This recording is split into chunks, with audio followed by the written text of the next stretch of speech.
Alright guy, I wanted to make you this video to help explain to you with a visual aid of how we're going to point your name servers to your HostGator account without interrupting your email service that you currently have.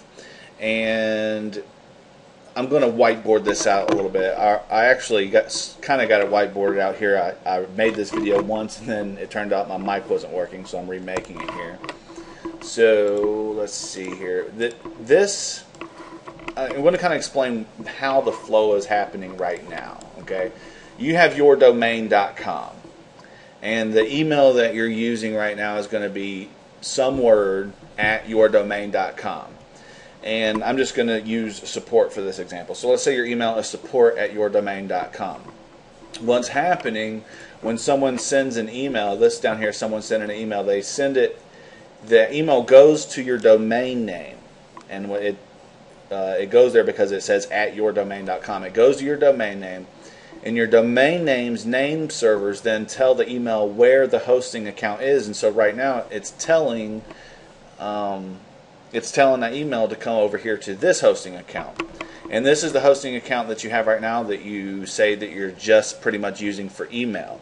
And basically what has happened is they have created an email account that matches support at yourdomain.com.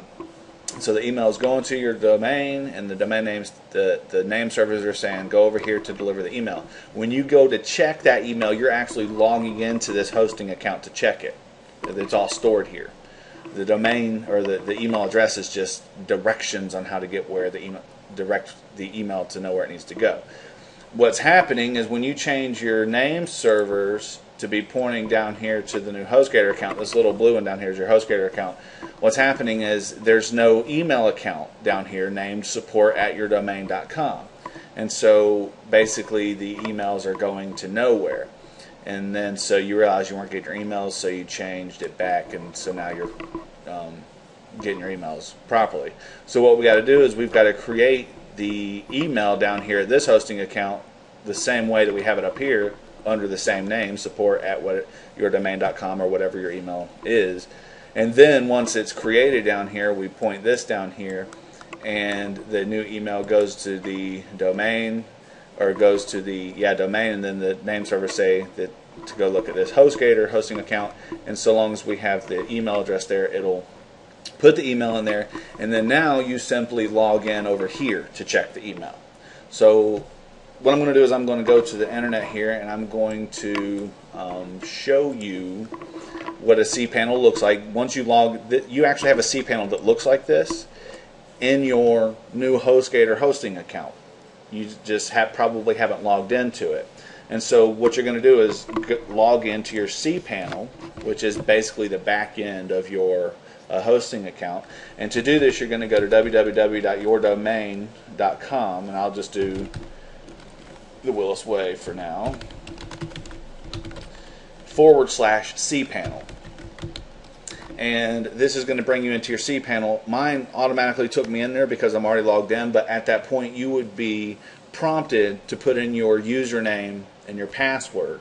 And this is the username and password to your HostGator hosting account. HostGator sent you that information on the intro email when you signed up for them, and it's also going to be in your ticket history. When you submitted that information to me so that I could upload your website for you.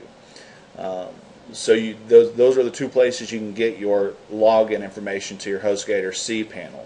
Once you get in here, this is how you create the email. You click on email accounts, and as you see here, I have 3 different email accounts for thewillisway.com.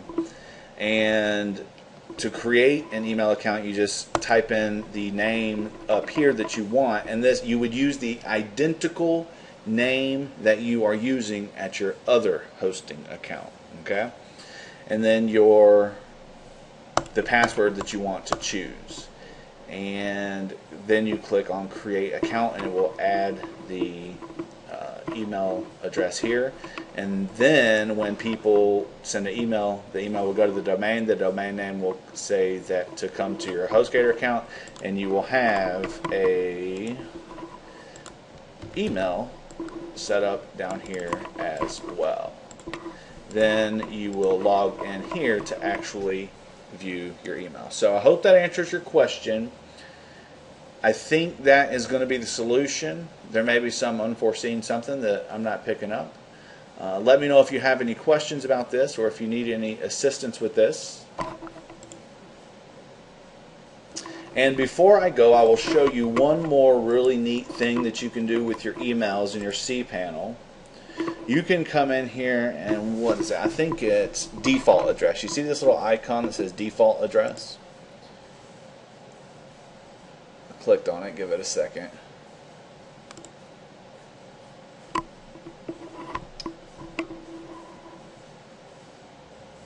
Oh, on this hosting account for this site it's disabled.